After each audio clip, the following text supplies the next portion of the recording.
ये वीडियो मेरे उन भाइयों के लिए जो नकल कफाला ट्रांसफर करना चाहते हैं सऊदी अरेबिया के अंदर, क्योंकि मुझे बहुत ज्यादा मैसेज इसका आता है ना भाई, हम ट्रांसफर कैसे कर सकते हैं, नकल कफाला कैसे करेंगे, बहुत ज्यादा मैसेज आता है इससे रिलेटेड। भाई हमें कुछ इन्फॉर्मेशन है, कुछ आइडिया नहीं कैसे नकल कफाला करना है। एक भाई ने तो मुझे बोला भाई मेरी कंपनी बहुत ज्यादा खराब है भाई, ट्रांसफर देने से मना कर रही है, हमारा पॉलिसी नहीं है कि हम आपको नकल कफाला देंगे, ठीक है, हम आपको ट्रांसफर देंगे, हम आपका एग्जिट इशू कर देंगे, अपने कंट्री चले जाओ, फिर किसी कंपनी में आ जाओ। कंपनी ये बोल रही है भाई को। तो भाई सबसे पहले मैं वो क्लियर कर दूं कि भाई कंपनी अच्छी हो या खराब, दोनों कंपनी आपको यही बात बोलेगी। अगर आपको ऐसा लगता है कि आप खराब कंपनी में काम कर रहे हैं, अगर आप कोई अच्छी कंपनी में काम करेंगे तो आपको ट्रांसफर दे देगी, ऐसा कुछ भी नहीं है। 95% कंपनी जो सऊदी अरेबिया के अंदर, वो अच्छी हो या खराब हो, जब आप ट्रांसफर की बात करेंगे उनसे तो आपको मना करेंगे, सीधी बात है भाई।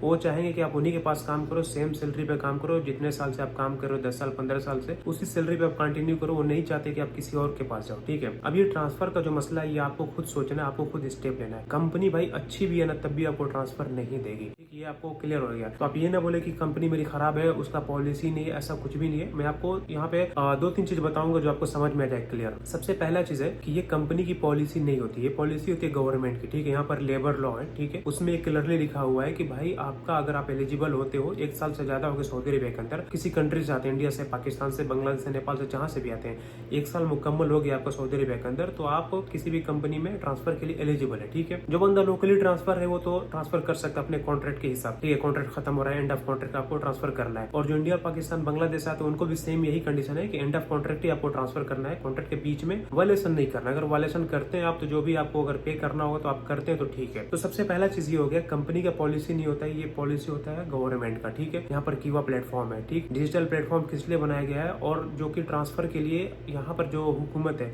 ये आपको फेवर करती है। यहाँ तक कि अगर कंपनी आपका फाइनल एग्जिट लगाती है तो वो लोग कैंसिल करके देता है। तो किस लिए करता है? अगर ऐसा होता तो ऐसा तो नहीं होता भाई यहाँ कैंसिल नहीं करो, इसका एग्जिट छोड़ दो, इसको एग्जिट जाने दो। अभी एक भाई का एग्जिट भी कैंसिल हुआ तो मैं आपको भी दिखाता हूँ। तो देखिए सबसे पहला चीज क्या है, आपको ट्रांसफर करना है किसी कंपनी से, आप अपना कॉन्ट्रैक्ट देखो अब खत्म हो रहा है, उससे 3-4 महीना पहले आपको एक मेल लिखना है, और मेल लिख उनको बता देना है कि ये मेरा कॉन्ट्रैक्ट का आखिरी दिन है, ठीक है, आखिरी डेट है, और इसके बाद मैं कंटिन्यू नहीं करना चाहता हूँ, मेरे पास एक अच्छा ऑफर है, मैं उधर ट्रांसफर करना चाहता हूँ, ठीक है, ये आपको बता देना उनको। अब कुछ बंदे क्या बोलते हैं, भाई कंपनी रिस्पॉन्स ही नहीं कर रही आगे से, कंपनी ठीक नहीं, मेरी कंपनी मना कर रही है कि हम आपको इंडिया, पाकिस्तान से लेकर आए, बांग्लादेश से लेकर हम ट्रांसफर नहीं दे सकते हैं। ऐसा कुछ भी नहीं है, ठीक है। अगर आप एलिजिबल हो गए, 1 साल कंप्लीट हो गया, दूसरे साल में है, अगर आपको कोई ऑफर मिलता है तो आप कर सकते हैं, ठीक है। तो सबसे पहला क्या करना है, आपको कंपनी की इन्फॉर्मेशन दे दी आपने, उसके बाद से आप अपना कॉन्ट्रैक्ट जो है नोटिस पीरियड के हिसाब से टर्मिनेट करेंगे, आर्टिकल 74 से चौथे नंबर पे, 4th ऑप्शन पे, ठीक है। तो वहां पे आपने कॉन्ट्रैक्ट को टर्मिनेट कर दिया। टर्मिनेट करने के बाद से आपको क्या करना है, नई कंपनी का तलब सिंपली एक्सेप्ट कर लेना। जब आप एक्सेप्ट करेंगे तो नोटिस पीरियड पड़ जाएगा 90 डेज का। ये आप सबको पता है, जो बंदे ट्रांसफर करते हैं 90 डेज का नोटिस पीरियड पड़ जाएगा। ये दोनों बंदे के लिए, ठीक है। मैं ये नहीं बोल रहा हूँ कि सिर्फ जो ट्रांसफर वाली काम है, दोनों बंदों के लिए, जो इंडिया, पाकिस्तान, बांग्लादेश से आए उस कंपनी के वीजे पर है, ठीक है, सब कोई कंपनी के वीजे पर ही होता है, ठीक है। तो उनके लिए भी सेम कंडीशन वही है, आपको नोटिस पीरियड चेक कर लेना है, उसके बाद आपने टर्मिनेट किया, नया कंपनी का तलब एक्सेप्ट कर लिया और नोटिस पीरियड पर चला गया। अब ये मैटर करता है कि जो आपका कॉन्ट्रैक्ट है, जो करंट कॉन्ट्रैक्ट है, वो कितना दिन बचा है, 60 दिन बचा है, 50 दिन बचा है। तो जब आप नया तलब एक्सेप्ट करते हैं तो ऑटो मर्ज होकर सेम डेट शो होता है। अगर उसमें जितना दिन का टाइम है उतना दिन शो होगा उधर। वो डेट कंप्लीट होने के बाद से आपका जो स्टेटस है डायरेक्ट ट्रांसफर पर चला जाएगा। अब बीच में एक मसला है फाइनल एग्जिट का।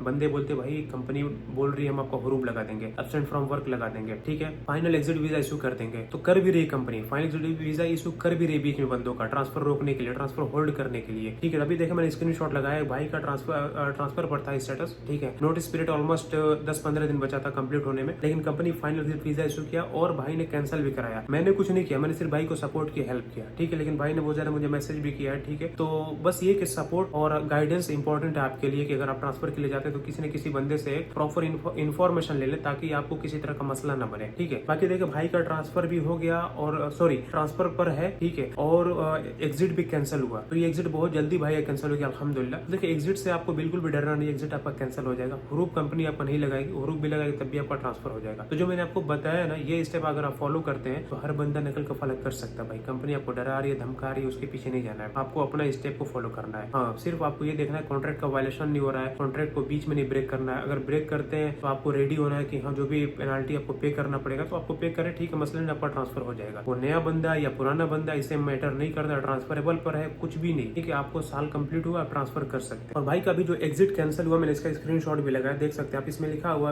एग्जिट बिफोर 8/9, मतलब 8 सितंबर से पहले भाई को एग्जिट होना था, ठीक है। और भाई का उससे पहले अल्हम्दुलिल्लाह जो एग्जिट था कैंसिल हो गया, ठीक है, लेबर कोर्ट से, किसी ऑफिस वाले के पास नहीं गया, कोई पैसा नहीं देना पड़ा, सिर्फ ये कॉन्ट्रैक्ट था, इन्फॉर्मेशन मैंने दिया भाई को, सब कुछ उन्होंने किया, ठीक है, मैंने कुछ नहीं किया, सिर्फ एक इन्फॉर्मेशन दिया। तो करना सब कुछ आपने ही, स्टेप आपको ही लेना है, रिस्क पे आपको ही डालना है, ठीक है। कोई दूसरा बंदा आपको पीछे से ये नहीं आपका काम नहीं कर सकता है, बस ये सपोर्ट कर सकता है, आपको इन्फॉर्मेशन दे सकता है। आई होप कि आपको ये मैसेज समझ में आ गया होगा कि हाँ आप ट्रांसफर कैसे कर सकते हैं। और दूसरे एक भाई का सवाल है कि भाई मेरा प्रोबेशन पीरियड चल रहा है, मैंने किसी कंपनी से कफाला लिया है, अभी मैं ये कंपनी में काम नहीं करना चाहता हूँ, मैं ट्रांसफर करना चाहता हूँ। भाई देखिए, इससे पहले मैंने इस पर वीडियो बनाई ऑलरेडी। अगर आप ट्रांसफर करना चाहते हैं प्रोबेशन पीरियड में तो कर सकते हैं, मसला नहीं है। जो भी आपका कॉस्ट लगा होगा, मतलब एक्सपेंस कंपनी का लगा होगा, ट्रांसफर फी, काम ओपन है, सब कुछ आपको पे करना पड़ेगा उसका चार्जेस, ठीक है। और रहा सवाल कि आपने पूछा कि डायरेक्ट ट्रांसफर, तो डायरेक्ट ट्रांसफर नहीं होगा। जब आप कॉन्ट्रैक्ट टर्मिनेट करेंगे और किसी कंपनी का कॉन्ट्रैक्ट एक्सेप्ट करेंगे तो नोटिस पीरियड पे जाएगा 90 डेज का, ठीक है। अब ऐसा कोई सिस्टम नहीं है कि प्रोबेशन पीरियड के अंदर डायरेक्ट ट्रांसफर किसी का हुआ, ठीक है। आपको नोटिस पीरियड सर्व करना पड़ेगा 90 डेज। हाँ, अगर वो कंपनी जो है, करंट कंपनी, अगर उस नोटिस पीरियड को रिड्यूस करती है, कम कर देती है, तो आप डायरेक्ट ट्रांसफर कर सकते हैं। अदरवाइज आपको वेट करना पड़ेगा 90 डेज, उसके बाद से आपका ट्रांसफर होगा। तो आई होप कि आपको ये बात समझ में आ गई होगी कि हाँ, प्रोबेशन पीरियड में डायरेक्ट ट्रांसफर नहीं होगा, आपको नोटिस पीरियड सर्व करना पड़ेगा। हाँ, आप ट्रांसफर तो कर सकते हैं प्रोबेशन पीरियड में। मैं उन बंदों की बात कर रहा हूँ जो लोकल ट्रांसफर है यहाँ पे। भाई ऐसा नहीं कि आप नए आते हो सऊदी अरब के अंदर और प्रोबेशन पीरियड स्टार्ट होता है तो आप उसमें ट्राई करने लगते हो ट्रांसफर के लिए, उसमें आपका बिल्कुल ट्रांसफर नहीं होगा। मैं उन बंदों की बात कर रहा हूँ जो ट्रांसफर लेके किसी कंपनी में गए हैं और उनका प्रोबेशन पीरियड चल रहा है, अगर वो ट्रांसफर करना चाहते हैं वो कर सकते हैं, ठीक है। मैं उनकी बात कर रहा हूँ। तो अगर आपको वीडियो अच्छी लगी तो प्लीज शेयर करो उन बंदों तक जो बंदे ट्रांसफर करना चाहते हैं। अगर आपका किसी तरह का डाउट है तो आप मुझे मैसेज करें